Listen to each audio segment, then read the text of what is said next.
मृतक के call detail निकाले गए, कॉल डिटेल का सर्वे किया गया कि उसमें कौन कौन किस किस से बात हो रही है, घटना के टाइम किस से बात हो रही है और उसका लोकेशन क्या था।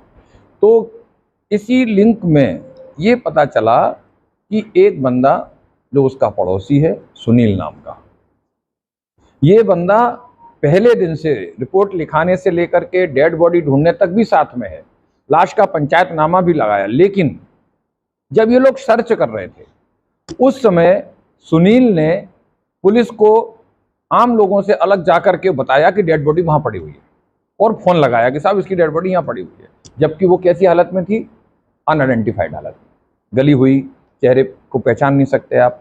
लेकिन उसके बाद उसने बताया, डाउट वहां से शुरू हुआ। फिर उसके नंबर को उसको बुलाया, पूछताछ की, कथन लिए, उसका नंबर का डिटेल निकाला, तब पता चला कि मृतक की पत्नी अनीता से ही बात करता था केवल ये।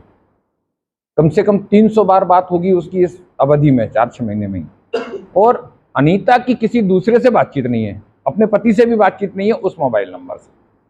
फिर उसके साथ इंटरोगेशन हुआ, उसकी जो कथन दिए उसने उसका वेरिफिकेशन किया गया, तब बताया उसने कि पिछले 1 साल से अनीता के साथ, यानी मृतक की पत्नी के साथ उसके संबंध थे।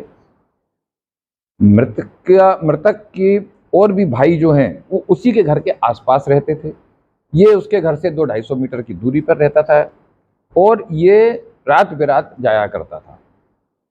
तो बीच में उसकी पत्नी ने ये कहा कि जब बार बार आप आता है और लौट के चले जाते हो, पति घर में होता है, क्यों न इसको किनारे हटाया जाए। तब उसने इसको अंजाम दिया कि फिर अपन साथ रहेंगे। इस प्रोवोकेशन के कारण और इस बंदे ने मिलकर के प्लान बनाया। तो इसको पता है कि डेली आता है, इसके घर के सामने से निकलता है, आरोपी के घर के सामने से वो मृतक अपने घर जाता था। तो इसने कहा था आज गया है, दिन में लौटेगा। जनरली उसका लौटने का टाइम 7, 7:30 तक था, लेकिन घटना वाले दिन वो लौटा 9 बजे। रास्ते में उसका एक रिश्तेदार मिल गया था, वहाँ वो बात करने लग गया, उसमें उसको टाइम लग गया। ये बंदा पहले से तैयारी से गया, कुल्हाड़ी उसके पास थी और उसको रोका। उसने कहा यार यहाँ क्यों खड़ा है? तो उसने बताया कि मैं जंगल से लकड़ी काट के आ रहा हूँ। तो बोले लकड़ी तो मैंने भी काट रखी है, तुम वो मत उठाना मकान बनाने के लिए। और मौका पा करके उसने उसकी गर्दन में कुल्हाड़ी मार दी, लगातार 2-3 कुल्हाड़ियाँ गर्दन पे पीछे से मारी, तो वो मोटरसाइकिल सहित गिर गया।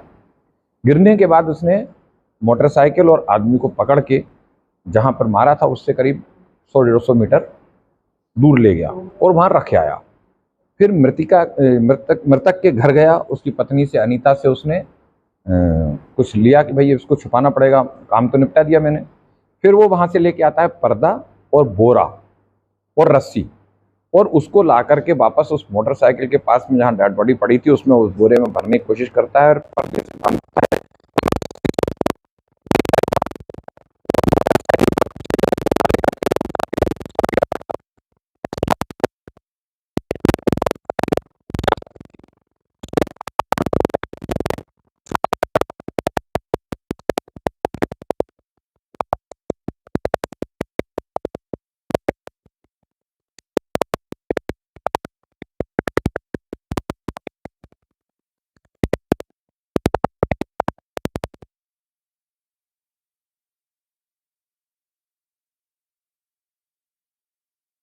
और फिर इसके परिवार वालों के साथ और गांव वालों के साथ मिक्स हो जाता है।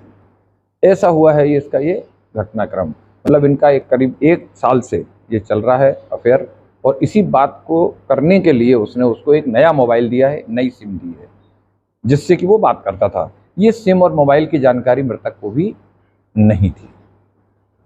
ऐसे इस पे लिंक बनी।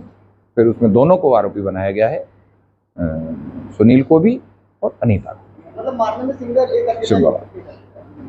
वो जो जैसे बॉडी इसको मारा थी एक जगह डंप किया। हाँ। फिर सेकंड जब वो कितना टाइम बाद उसने दूसरी जगह नाले में डंप किया? हाँ, ये जैसे आज रात को रखा है, अगले रात को ओके, नेक्स्ट डे